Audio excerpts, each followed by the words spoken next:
Hi, Brother Dennis here today.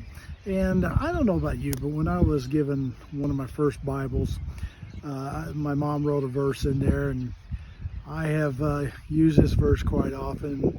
And it's Galatians 5:16. I'm going to read this out of the ESV version. And it says, "But I say, walk by the Spirit, and you will not gratify the desires of the flesh."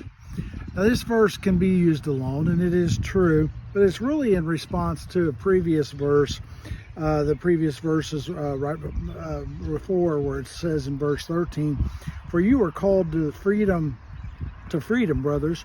Only do not use your freedom as an opportunity for the flesh, but through love serve one another."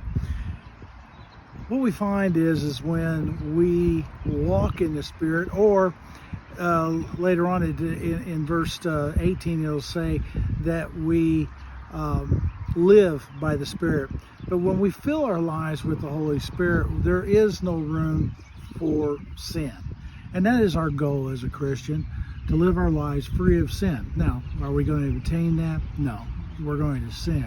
But as we're walking in the Spirit, doing what the Holy Spirit wants us to do, then we're going to be much more likely to stay away from sinful desire. Remember, when the Bible talks about flesh, it is talking about sin.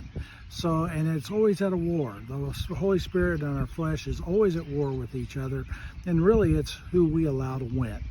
So just remember, as we are walking in the Spirit, there is no room to live our lives in the flesh, to live our lives in sin, and that's how we will do much better in the eyes of God by walking in the Spirit.